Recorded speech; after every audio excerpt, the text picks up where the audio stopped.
السلام علیکم اور پاکستان ونک میں خوش آمدید۔ رات دیر تک موبائل فون کے استعمال کے نقصانات۔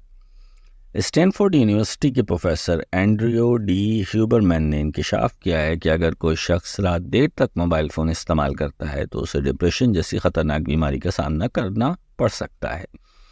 ان دنوں انسٹاگرام پر پروفیسر کی ایک ویڈیو وائرل ہو رہی ہے جس میں نیورو بایولوجی کے ماہر کی حیثیت سے معروف اینڈریو کا کہنا تھا کہ رات 11 بجے سے صبح 4 بجے کے درمیان موبائل کا استعمال دماغ کے لیے مضر ہے۔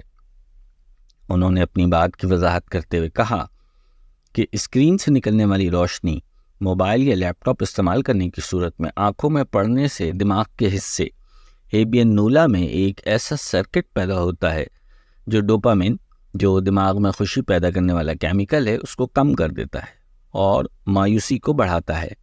لہٰذا رات کے اس درمیانی حصے میں موبائل دیکھنے سے قوی امکانات ہے کہ ڈپریشن بڑھ جائیں، جبکہ معلومات جنرل سیل میں شائع ہو چکی ہے۔ ایک اور تحقیق کے مطابق رات کو دیر تک موبائل استعمال کرنے سے ذہنی مسائل پیدا ہوتے ہیں۔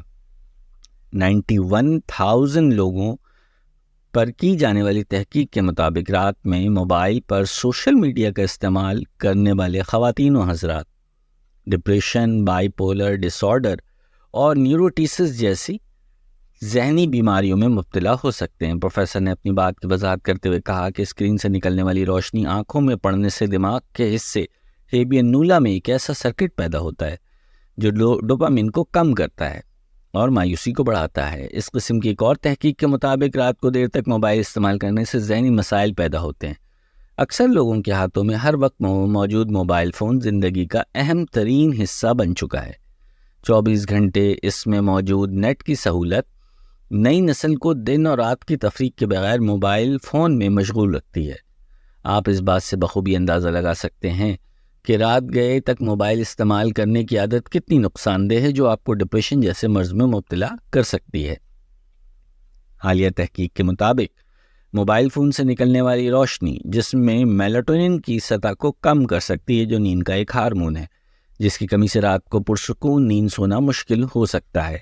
میلاٹونن ایک ہارمون ہے جو جسم کی اندرونی گھڑی کو منظم کرتا ہے۔ یہ ہارمون پائنل گلینڈ میں پیدا ہوتا ہے اور یہ آنکھوں سے ٹیشوز تک پہنچنے والی روشنی کی مقدار سے متاثر ہوتا ہے۔ روشنی کی مقدار میں کمی سے میلاٹونن کی پیداوار بڑھ جاتی ہے، جو جسم کو سونے کا اشارہ دیتا ہے۔ روشنی کی مقدار میں اضافے سے میلاٹونن کی پیداوار کم ہو جاتی ہے، جو جسم کو جاگنے کا اشارہ دیتا ہے۔ میلاٹونن نیند کی کیفیت کو بہتر بنانے، نیند کی خرابیوں کو دور کرنے اور جسم کے اندرونی گھڑی کو منظم کرنے میں مددگار ہے۔ یہ ہارمون عمر بڑھنے کے عمل کو سست کرنے، کینسر کے خطرے کو کم کرنے اور ذہنی صحت کو بہتر بنانے میں بھی مدد کرتا ہے۔ موبائل فون سے نکلنے والی روشنی نیند کی خرابی، بے چینی اور ڈپریشن کا بھی سبب بن سکتی ہے۔ اگر آپ رات کو دیر تک موبائل فون استعمال کرتے ہیں تو آپ اپنی نیند کی کیفیت کو بہتر بنانے کے لیے کچھ اقدامات کر سکتے ہیں۔ ان میں شامل ہیں: رات کو سونے سے پہلے موبائل فون کا استعمال بند کر دیں۔ اپنے موبائل فون کو سونے کے کمرے سے دور رکھیں۔ اپنے موبائل فون کی روشنی کو کم کر دیں۔ نیند سے پہلے آرام دہ اور پرسکون ماحول پیدا کریں، مگر موبائل فون کے استعمال کے بغیر۔ اگر آپ کو نیند کی خرابی کے بارے میں فکر مند ہیں تو آپ اپنے ڈاکٹر سے بات کر سکتے ہیں۔ وہ آپ کو اس موضوع پر مزید معلومات فراہم کر سکتے ہیں اور آپ کی نیند کی کیفیت کو بہتر بنانے میں مدد کر سکتے ہیں۔ اسی طرح کی مزید خبریں اور اپڈیٹس حاصل کرنے کے لیے پاکستان ونک کو لائک اور سبسکرائب کر لیجیے۔ ویڈیو دیکھنے کا شکریہ۔